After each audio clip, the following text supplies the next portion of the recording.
Welcome to the channel everyone. तो आज हम इस वीडियो में एक्सप्लेन करने वाले हैं केमिस्ट्री सैंपल पेपर का। ये हमारा थर्ड पार्ट होगा जिसमें कि हम एक्सप्लेन करेंगे टू केस स्टडी प्रॉब्लम्स को, जो कि आपके बोर्ड एग्जाम्स के लिए काफी ज्यादा इंपॉर्टेंट रहने वाली हैं। तो हमारी सबसे पहली यहाँ पर है केस स्टडी प्रॉब्लम, जो कि आपको सेक्शन डी में आने वाली है एग्जाम में। ठीक है, सो इसको पहले आपको रीड कर लेना है अच्छे से, और फिर जो आपको इसमें से कुछ प्रॉब्लम्स वहां पर पूछी जाएंगी उसके आप लोगों ने आंसर्स को एक्सप्लेन करना है। सो this is about the strengthening the foundation. तो ये हमें इसमें बताया गया है कि जो डीएनए के ऊपर रिसर्च वर्क हुआ था, ये पूरी आपकी जो केस स्टडी है उसी के ऊपर ही डिपेंड करती है। ठीक है, तो इसमें जो मेन पॉइंट्स हैं आप लोगों ने यहाँ पर याद रखने हैं वो मैं आपको यहाँ पर एक बार बता देता हूँ। ठीक है, तो डीएनए की जो रिसर्च थी उसके अकॉर्डिंग हमें उसमें क्या बताया गया था कि, तो आपने इसको अच्छे से रीड कर लेना है। तो यहाँ से जो इम्पोर्टेंट पॉइंट्स हैं वो आपको ये बात याद रखनी है कि the nucleotide composition of the DNA varies among the species. ठीक है, तो हम सभी में ही न्यूक्लियोटाइड्स का जो अरेंजमेंट होता है, उनकी जो कॉम्पोजिशन होती है डीएनए की, वो चेंज हो जाती है। और सेकंड उसने इसमें क्या बताया है कि ऑलमोस्ट ऑल डीएनए, ठीक है, उसमें क्या होता है कि ए का अमाउंट टी के बराबर होता है। ए यहाँ पर क्या है, ए इज दी यहाँ पर होता है इसमें, दैट इज दी एडेनाइन, और टी यहाँ पर होता है thymine. And amount of the guanine is equals to the amount of the cytosine. तो हमें यहाँ से क्या इन्फॉर्मेशन मिलती है कि ए का अमाउंट टी के इक्वल है और जी का अमाउंट सी के इक्वल है। एंड जो अमाउंट ऑफ प्यूराइंस होते हैं, ए और जी होते हैं दोनों प्यूराइंस, यानी कि ए प्लस जी जो यहाँ पर होगा, ठीक है, इन दोनों का amount equal to the amount of the pyrimidines. ठीक है, तो सी प्लस टी के अमाउंट के बराबर होगा। तो इस रूल को हम क्या बोलते हैं, this rule is known as the Chargaff's rule. ठीक है, तो जिसमें चेरगेफ्स रूल ना अप्लाई हो, ना ये दोनों का अमाउंट इक्वल ना आए, वो क्या होंगे, दैट उनकी स्ट्रक्चर या तो यहाँ पर सिंगल स्ट्रैंडर्ड डीएनए होगी, क्योंकि नॉर्मल क्या होती है, डबल हेलिक्स स्टैंडर्ड, जो यहाँ पर double helix three dimensional structure होती है डीएनए की। अगर उसमें चेरगेफ रूल अप्लाई ना हो तो वो या तो यहाँ पर होगा सिंगल स्ट्रैंडर्ड डीएनए, या फिर वो यहाँ पर डीएनए की बजाय आरएनए होगा। ठीक है, तो ये बात आप लोगों ने ख्याल में रखनी है। अब हमें जो इस पर बेस्ड कुछ प्रॉब्लम्स पूछी गई हैं उनको एक बार रीड आउट करते हैं। तो हमें सबसे पहली यहाँ पर प्रॉब्लम पूछी गई है कि a segment of DNA has 100 adenine and 150 cytosine bases. What is the total number of the nucleotides present in this segment of the DNA. इसमें ए का अमाउंट हमें 100 बताया गया है और सी का अमाउंट हमें बताया गया है 150। उसने पूछा है कि टोटल कितने न्यूक्लियोटाइड्स यहाँ पर होने वाले हैं। हमने अभी यहाँ पर क्या रूल यहाँ पर है, हमने सीखा कि A is equal to T and G is equal to C, यानी कि A के बराबर T का अमाउंट है और G के बराबर C का अमाउंट है। यानी कि अगर A 100 है तो T भी 100 होंगे, ठीक है ना, थायामाइन वाले भी। अगर C है 150 तो G भी कितना होगा, 150 होगा। ठीक है, तो हर एक न्यूक्लियोटाइड में एक बेस होता है, ए जी सी टी में से एक बेस होता है। तो total A ji C T का टोटल अमाउंट हमारे पास अब कितना बनेगा, 100 प्लस 100 प्लस 150 प्लस 150, तो टोटल बन जाएगा 500। तो इसका मतलब हमारे पास टोटल 500 न्यूक्लियोटाइड्स वहां पर प्रेजेंट रहने वाले हैं। क्लियर है अभी? तो इसका आप लोगों ने आंसर बस ऐसे एक्सप्लेन कर देना है कि अगर ए 100 है तो टी भी 100 होगा, सी 150 है तो जी भी 150 होगा। टोटल न्यूक्लियोटाइड्स कितने हो जाएंगे, सभी को ऐड कर देंगे 500 बन जाएंगे। क्लियर है? तो बी हमसे क्या प्रॉब्लम है यहाँ पर पूछी गई कि a sample of hair and blood was found at the two sites. Scientist claim that the samples belong to same species. How did the scientist arrive at this conclusion. उसने एक हेयर का sample और एक blood का sample दो अलग अलग site से ऑब्टेन किया। साइंटिस्ट ने क्लेम किया कि दोनों सैंपल सेम स्पेसिस को ही बिलोंग करते हैं। इसका कंक्लूजन उन्होंने डीएनए के अरेंजमेंट पर बेस्ड बनाया होगा। इसका आंसर हमें क्या मिल जाएगा कि they study the nucleotide composition of the DNA. उन्होंने क्या किया होगा, हेयर और ब्लड दोनों में से डीएनए के न्यूक्लियोटाइड्स की कॉम्पोजिशन को एक बार चेक किया होगा। तो अगर it was the same, so they concluded that the samples belong to the same species. अगर वो दोनों पर ही सेम आ गया होगा तो इसका मतलब वो सेम स्पीसीज के ही जो वहां पर सैंपल्स थे। ठीक है, तो ये तो बिल्कुल इजी था। अब सी में क्या है कि the sample of the virus was tested and it was found to contain 20% adenine, 20% thymine, 20% guanine and rest of the cytosine। अब देखिए रेस्ट ऑफ द साइटोसाइन मतलब ये वाला कितना बन गया, 20 20 और 20, ये बन गया 60। तो रिमेनिंग कितना बचा, 40% हमें दिया गया है साइटोसाइन। पर हमने क्या देखा है कि जी और सी का अमाउंट सेम होना चाहिए, बट जी है ओनली 20%, सी है 40%। तो यहाँ पर ये जो रूल है वो तो अप्लाई नहीं हो रहा। सो कहना इज द जर्नल, उसने कहा है कि is the genetic material of this virus is DNA double helix, DNA single helix और RNA. What do you infer from this data. अब ये देखिए, ये डीएनए डबल हेलिक्स तो हो नहीं सकता क्योंकि उसमें तो रूल अप्लाई होना चाहिए था।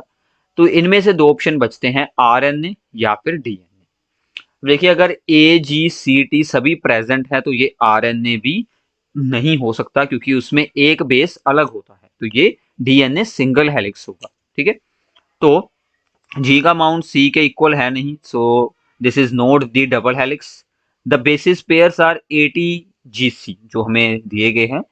अगर टी की जगह पर यानी कि थाइमान थाइमाइन की जगह पर यू होता यानी कि यूरासिल होता तो ये आरएनए होता, बट ये आरएनए है नहीं, तो ये डीएनए सिंगल हेलिक्स वाला होगा।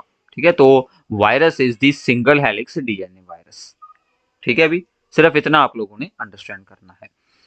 आगे है कि how can Chargaff's rule be used to infer that the genetic material of the organism is a double helix और द सिंगल हेलिक्स। अगर ए प्लस जी का अमाउंट सी प्लस टी के equal ना आए तो वो क्या होगा, सिंगल हेलिक्स। अगर इक्वल आ जाए तो वो क्या होगा, डबल हेलिक्स। बस यही आप लोगों ने वहां पर एक्सप्लेन करना है। ठीक है, तो ये आपको यहाँ पर ऐसी कुछ केस स्टडी की प्रॉब्लम्स बनाई जा सकती हैं। This is from the chapter biomolecules. अब एक और ऐसी ही केस स्टडी प्रॉब्लम को हम लोग यहाँ पर सोल्व आउट करते हैं। ये वाली आई होप कि आप लोगों को अच्छे से अंडरस्टैंड हो गई होगी। ठीक है, तो अगली प्रॉब्लम है हमारी फ्रॉम द चैप्टर सॉल्यूशंस। तो क्या है यहाँ पर कि Hina is investigating the melting point of the different salt solutions. She makes a salt solution using 10 ml of the water. ठीक है, उसने क्या यूज किया है, 10 ml water of a non mass of NaCl salt. उसमें NaCl salt add किया जा रहा है। She puts the salt solution into a freezer and leaves it to freeze. She takes the frozen salt solution out of the freezer and measures the temperature when the frozen salt solution melt. मतलब उसने melting point observe किया। अब देखिए melting point और freezing point दोनों same होते हैं। ठीक है, ऑब्जर्वेशंस उसके पास क्या है, set one, mass of the salt used is 0.3। In reading set one में इतनी रीडिंग शो हुई है यानी कि this is the melting point. ठीक है, डिप्रेशन इन फ्रीजिंग पॉइंट आएगा। तो सेट टू में ये रीडिंग है। तो ये सभी रीडिंग उसने 6 बार एक्सपेरिमेंट किया है और हर बार उसने दो दो रीडिंग के यहाँ पर अलग अलग बनाए हुए हैं सेट। इसमें से अब हमें कुछ प्रॉब्लम्स यहाँ पर पूछी गई हैं। ये कुछ प्रॉब्लम्स हमें पूछी गई हैं। सबसे पहला है कि one temperature in second set of the result does not fit the pattern, which temperature is that। अब देखिए यहां से अगर हम देखें, यहाँ पर कितना शो हुआ है, -3, यहाँ पर आ गया -5.5। तो अनएक्सपेक्टेडली ये कुछ अलग वैल्यू है। बाकी पूरे जो यहाँ पर दी गई हैं वैल्यूज उसके अकॉर्डिंग ये कुछ अनएक्सपेक्टेडली इंक्रीज हुआ है। सो this is the that reading जो कि यहाँ पर डाटा के अकॉर्डिंग फिट नहीं हो रही। ठीक है, तो ये आप लोगों ने बस एक्सप्लेन कर देना है। अब बी में देखते हैं क्या पूछा गया है कि why did Hina collect two sets of the result. उसने दो दो सेट क्यों बनाए, यानी कि रीडिंग सेट वन और रीडिंग सेट टू क्यों बनाया, ताकि एरर अगर कोई आए तो वो हम यहाँ से सोल्व आउट कर सके, एरर्स ना ज्यादा आए, ज्यादा एक्यूरेटली उसका एक्सपेरिमेंट हो सके। तो टू अवॉइड एरर्स उसने 2 बार रीडिंग्स को यहाँ पर यूज किया है। क्लियर है अभी? सी है, सॉरी, सी है, इसमें उसने पूछा कि in place of NaCl if Hina had used glucose, what would have been the melting point of the solution with 0.6 gram glucose in it? अगर उसने NaCl की जगह पर 0.6 ग्राम ग्लूकोज यूज करती तो मेल्टिंग पॉइंट क्या आता? देखिए, हमें फॉर्मूला पता होना चाहिए डिप्रेशन इन फ्रीजिंग पॉइंट का, delta TF that is equals to KF into WB mass of the solute into 1000 over WA mass of the solvent into molar mass of the solute। ठीक है, तो ये formula पहले लगाते हैं NaCl के ऊपर। तो NaCl की हम लोग रीडिंग ये वाली यूज कर लेते हैं, 4th नंबर वाली। ठीक है, तो सबसे पहले है मास, यहाँ पर डिप्रेशन इन फ्रीजिंग पॉइंट आया है 3.8, तो इसकी वैल्यू लग गई 3.8 इसकी जगह पर। KF को हम ऐसे ही रहने देंगे, KF। WB कितना मास यूज किया गया है 0.6, ठीक है, इंटू 1000, और मास ऑफ द सोलवेंट उसने हमें शुरू में बताया था, हमने कितना वाटर यूज किया है 10 ml, यानी कि हमने कितना मास कितना ले लेंगे 10 ग्राम। और मोलर मास ऑफ NaCl क्या होता है अभी, मास ऑफ NaCl ऐड कर लें, इसका क्या बनेगा 58.5। ठीक है, अब सिमिलर हम फॉर्मूला अप्लाई करेंगे ऑन द ग्लूकोज। ठीक है, अब उस पर फॉर्मूला लगाएंगे, तो डेल्टा TF हमें सोल्व करना है, is equal to the KF into WB हमें सेम यूज करना है 0.6 इंटू 1000, और डिवाइड में हम लोग यहाँ पर रखेंगे 10 इंटू ग्लूकोज का मास होता है 180। ठीक है, अब इस इक्वेशन और इस इक्वेशन को हमें यहाँ पर कर देना है डिवाइड। तो डिवाइड करने पर हमें यहाँ पर क्या ऑब्टेन होगा, इसको तो इसको ऊपर रख लेते हैं, डेल्टा TF डिवाइडेड बाय 3.8, ये हो गया इसके साथ डिवाइड। अब दूसरी साइड पर हमने क्या यहाँ पर ऑब्जर्व किया कि जो टर्म्स यहाँ पर सेम है, जैसे कि KF के साथ ये कैंसिल हो जाएगा, 0.6 के साथ ये कैंसिल हो गया, ये दोनों कैंसिल हो गए, 1000 ये भी कैंसिल हो गया, 10, तो ये बचा है। डेल्टा TF को ऊपर रखा था तो उसका 180 मार्क्स जो मास था वो आ जाएगा डिवाइड में, क्योंकि वो ऑलरेडी ओवर में है, और इसको हमने रखा था ओवर में, इसकी ओवर वाली वैल्यू ऊपर चली जाएगी, सो दिस बिकम्स दी 58.5। ठीक है, तो यहां से आप लोग इजिली डेल्टा TF का आंसर सोल्व कर सकते हैं। ये दूसरी तरफ जाकर हो जाएगा उसके साथ मल्टीप्लाई, तो इसको आप लोग मल्टीप्लाई करवाएंगे तो ये आपका इजिली आंसर आ जाएगा। तो इतनी सोल्विंग अब आप लोगों ने खुद कर लेनी है। क्लियर है अभी? तो ऐसे आप लोग इसे सोल्व कर सकते हैं। हमें KF की वैल्यू हम अपनी रीडिंग्स में से ही सोल्व कर यूज कर लेंगे। ठीक है, इसलिए हमें इतना कुछ यहाँ पर अप्लाई करना पड़ा।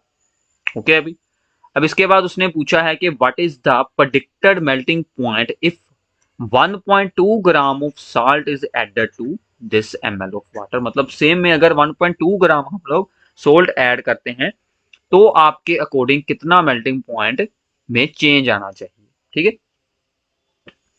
तो अब हम यहां से ऑब्जर्व करते हैं कि अगर हम 0.3 ऐड करते हैं तो कितना मेल्टिंग पॉइंट आता है -1.9। अगर हम इसको 2 टाइम्स कर दें यानी कि 0.6 कर दें तो कितना आता है -3.8। तो मतलब 2 टाइम्स हुआ है। अगर हमने मास को 2 टाइम्स कर दिया तो जो हमारा चेंज इन मेल्टिंग पॉइंट आता है, डिप्रेशन इन फ्रीजिंग पॉइंट आता है, वो भी हमारा 2 टाइम्स हुआ है।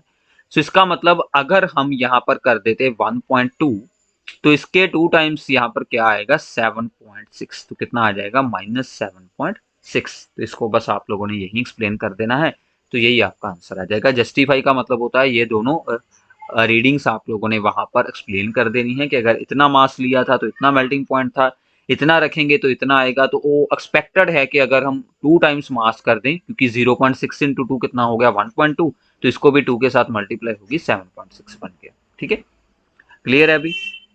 तो ऐसे आप लोगों ने केस स्टडी प्रॉब्लम्स को एक्सप्लेन करना है। ठीक है, तो केस स्टडी में क्या होता है कि आपको बेसिक अंडरस्टैंडिंग होनी चाहिए, फॉर्मूलाज पता होने चाहिए। बाकी आप लोग एक बार ऑब्जर्वेशन जो जो भी उन्होंने आपको स्टडी दी है वो एक बार अच्छे से रीड आउट कर लें, और बाद में आंसर आपके इजीली हो जाते हैं। ठीक है, क्लियर है अभी?